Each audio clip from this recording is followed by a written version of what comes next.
प्रत्यक्ष मतदानाच्या दिवशी मतदानाच्या समाप्तीच्या वेळी कोणती काळजी घ्यावी या संदर्भातली माहिती देणारा संपूर्ण व्हिडिओ।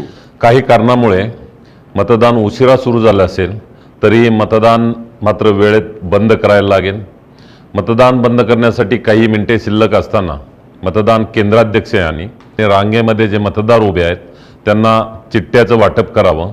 चिठ्ठ्यांचं वाटप करत असताना 1 क्रमांकाची चिठ्ठी ही रांगेमध्ये शेवटच्या क्रमांकाला उभे असलेल्या मतदाराला देण्यात यावी।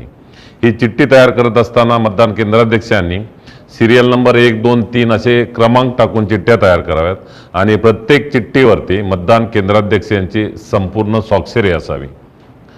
रांगेमध्ये उभे असलेल्या मतदारांचं मतदान पूर्ण झाल्यानंतर मतदान केंद्राध्यक्ष यांनी मतदान समाप्तीची घोषणा करावी।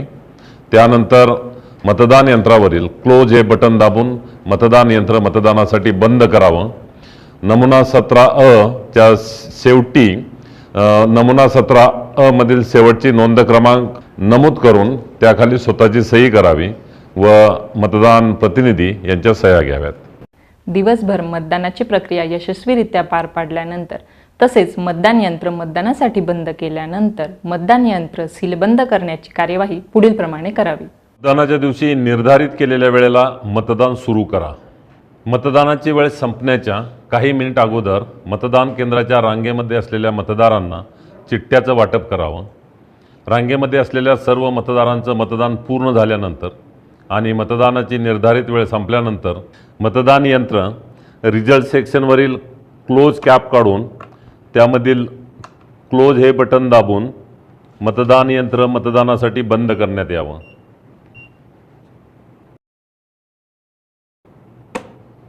क्लोज हे बटन दाबून मतदान यंत्र मतदानासाठी बंद केल्यानंतर झालेल्या मतदानाची नोंद 17C च्या मतदानाचा हिशोब याच्यामध्ये घ्यावी। त्याचबरोबर मतदान केंद्राध्यक्षाची डायरी याच्यामध्ये त्याची नोंद घ्यावी। याबाबत पुन्हा खात्री करायची असेल तर पुन्हा क्लोज बटन हे दाबून झालेल्या मतदानाची खात्री करावी। नोंदवलेल्या मतांचा हिशोब नमुना 17C हा आपण अतिशय काळजीपूर्वक तयार करावा। यामध्ये वरील आपल्या मतदान केंद्राच्या संदर्भातली माहिती भरल्यानंतर बाब 1 मध्ये मतदान केंद्रावरील मतदारांची एकूण संख्या आपल्याला प्राप्त झालेल्या चिन्हांकित मतदार यादीनुसार आपण एकूण मतदारांची संख्या नमूद करावी।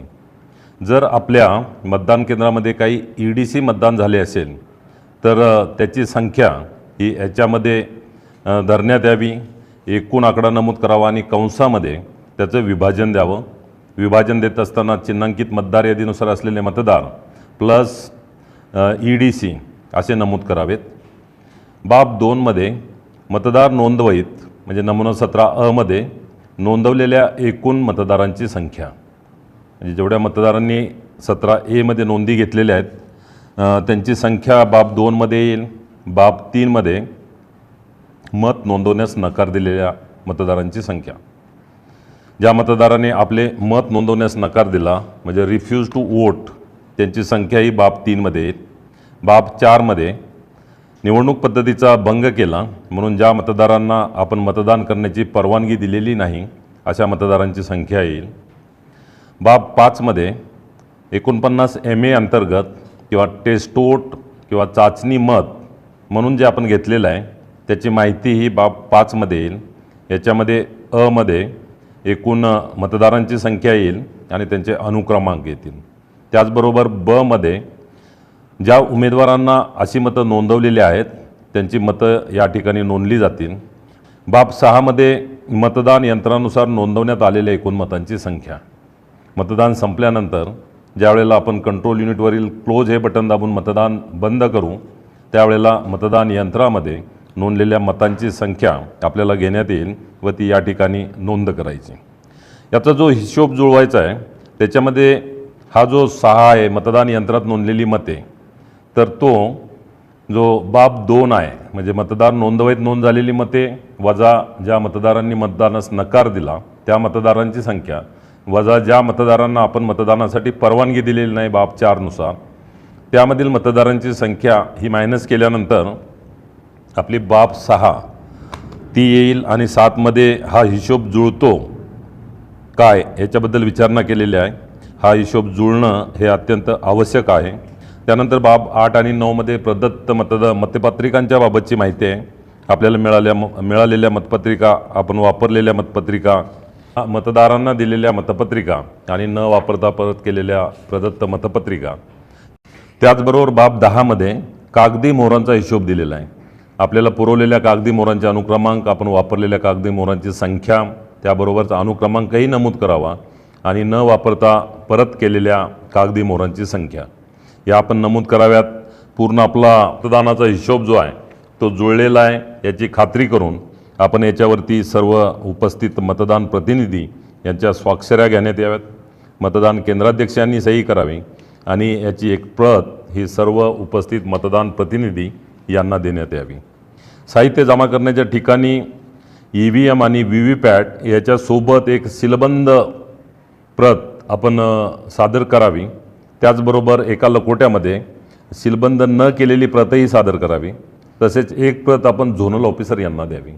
आपण साहित्य जमा करण्याच्या ठिकाणी जमा केलेल्या 17C प्रती, सर्व मतदान प्रतिनिधींना दिलेल्या 17C प्रती या सर्व एकसारख्या असतील याबाबत आपण खात्री करा. त्याचबरोबर 17C फॉर्ममधील भाग 2 आहे, हा मतमोजणीसाठी आहे. त्यामुळे आपण आत्ता भाग 2मध्ये काहीही माहिती भरवायची नाही.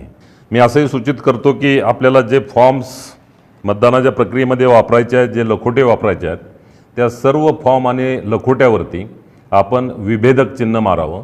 त्यामुळे आपल्या मतदानाचा क्रमांक शोधणं हे सोपं होईल. मतदान केंद्राध्यक्ष यांची दैनंदिनी भरताना पुढील बाबीकडे लक्ष द्यावं. मतदान केंद्राध्यक्षानं दैनंदिनी भरत असताना ज्या घटना ज्या क्रमानं घडतात त्याच वेळेला त्या घटनांची नोंद ही मतदान केंद्राध्यक्षांनी दैनंदिनीमध्ये घ्यावी. त्याचबरोबर मतदारांची आकडेवारी आहे. मतदान अधिकारी क्रमांक 1 यांनी महिला आणि पुरुष मतदारांची संख्या काढावी. दर 2 तासांनी आपल्याला मतदानाची आकडेवारी द्यायची, ती या डायरीमध्ये नमूद करावी. त्याचबरोबर मतदान संपतेवेळी दिलेल्या चिठ्ठ्यांची संख्या ती याच्यामध्ये नमूद करायची. हा फॉर्म सुरुवातीला आपण वाचून घ्या. त्याच्यानंतर मतदानाच्या दिवशी दिवसभराच्या नोंदी या दैनंदिनीमध्ये येतील. त्या जशा क्रमानं घडतात तशाच क्रमाने आपण नोंदवत जावं, म्हणजे त्याची नोंदणी हे अचूकपणे होईल. मतदान अधिकारी क्रमांक 1 जसं मतदारांच्या आकडेवारीमध्ये महिला पुरुष यांची संख्या काढतील, त्याचप्रमाणे मतदान अधिकारी क्रमांक 2 यांनी EPIC आणि नॉन EPIC मतदार, साक्षर आणि निरक्षर मतदार याबाबतची माहिती काढावी. रजिस्टरच्या प्रत्येक पानावरील आकडेवारी काढावी आणि ती सर्व आकडेवारी एकत्रित करून EPIC नॉन EPIC मतदारांची आकडेवारी आणि साक्षर आणि निरक्षर मतदारांची आकडेवारी मिळू शकेल. त्या सर्व नोंदी अचूकपणे आपण मतदान केंद्राध्यक्षाची डायरी यामध्ये घ्यावीत. मतदान केंद्राध्यक्षाने मतदारसंघ निरीक्षकांना तसेच निवडणूक निर्णय अधिकाऱ्यांना सादर करावयाच्या अतिरिक्त अहवालाचा नमुना आपल्याला सादर करायला लागेल. याच्यामधली माहिती विशेषतः एकूण मतदार असेल, मतदान केलेल्या मतदारांची संख्या असेल, मतदानाची टक्केवारी आहे किंवा उमेदवारांची संख्या आणि ज्या उमेदवारांना त्यांचे प्रतिनिधी नेमले अशा उमेदवारांची संख्या आहे. EPICच्या बाबतीमध्ये या ठिकाणी आहे EPIC शिवाय किती मतदारांनी मतदान केलेलं आहे. नंतर अभिरूप मतदानाबद्दल आहे. ह्या सर्व याच्यामधल्या माहित्या आपण अचूकपणे भरा. हाही फॉर्म आपण साहित्य जमा करण्याच्या ठिकाणी जमा करावा. तसेच याची एक प्रत ही झोनल ऑफिसर यांना देण्यात यावी. त्यानंतर कंट्रोल युनिटचा पॉवर स्विच ऑफ करण्यात यावा. VVPATच्या पाठीमागील बाजूस असलेला पेपर रोल नॉब हा हॉरिझॉन्टल करण्यात यावा, म्हणजे बंद करण्यात यावा आणि त्यानंतर केबल डिस्कनेक्ट कराव्यात.